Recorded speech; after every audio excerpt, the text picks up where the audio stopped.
Si Ian Lim naka-moved on agad kay Kim Chu, bagong jowa lantaran na. Mukhang ang unang naka-recover sa hiwalayang Kim C ay si Ian Lim. Nakatagpo agad kung sakaling sila nga. Ito ang naging komento ng content creator at talent manager na si Oji Diaz nang lumabas sa social media ang larawan ni Ian Lim na nakaakbay sa film producer na si Iris Lee. Maliban dito ay may lumabas din iba pang pictures ni Sian at Iris na magkasama maging ang mga kaibigan nito. Hanggang ngayon ay usap-usapan pa rin sa social media ang kumakalat na larawan ng kapuso aktor na si Sian Lim kasama ang film producer na si Iris Lee.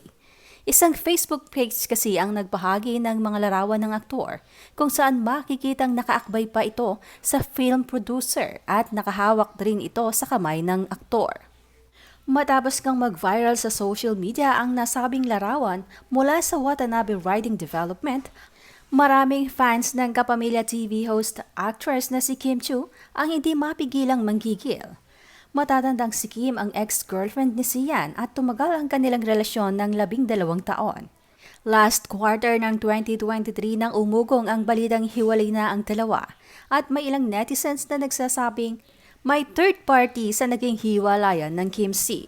Bagamat kinumpirma ng dalawa na sila'y hiwalay na noong December 2023, ay hindi naman sila nagbigay ng detalye sa totoong dahilan ng kanilang hiwalayan.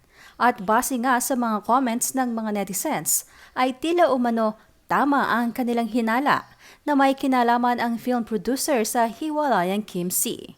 Komento tuloy ng isa, "Time is the ultimate truth teller. Kalat na sa TikTok ang pagiging cheater ni Ian Lim."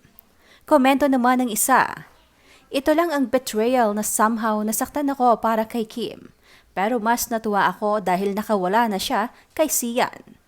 May mga nagsasabi rin naman na baka naman walang nangyaring cheating dahil hiwalay naman na ang dalawa.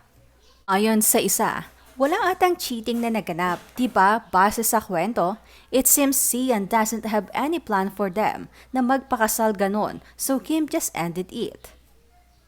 Komento naman ng isa, "Gagamitin lang ni Sian yung producer na yan sa mga ambisyon niya, kagaya ng ginawa niya kay Kimi. Hindi kawalan si Sian kay Kim. Impact, ang daming balik na blessings kay Kim at isa na doon si Paolo. Sobrang nakakakilig sila." Itinama naman ng ilang netizens ang komento ni Oji Diaz na mukhang naunang nakarecover si Sian dahil ayon sa ibang netizens, hindi yan unang nakarecover, may nakareserba na talaga yan. Ganyan naman talaga ang ibang lalaki, hindi pa nga naghiwalay may reserba na kaya ang bilis maka-move on. Nauna siya syempre kasi sila pa ni Kim nag-move on na siya. Okay lang yan, hindi deserve ni Kim ang ganyang guy. Makakahanap rin ng true love si Kim. Sus, buti nga naghiwalay sila, di naman kawalan kay Kim yang Sian na yan. Wala namang katalent-talent, gusto pang mag-director. Ngek, Kim deserves better. Halata naman na manggagamit si Sian kung saan yung show doon siya para mapansin ng madla.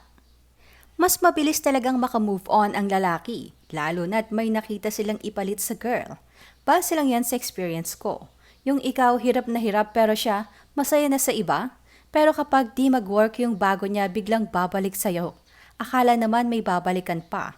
Kapag kasi umalis wag nang babalik, ganon. Deserve ni Kim ng mas better, yung may plano sa future. Nako, ang true story niyan from the start napilitan lang si Sian kay Kim. Panay reklamo pa nga si Sian sa management about sa ginagawa ni Kim. So no surprise there. Matagal na yang walay si Sian at Kim.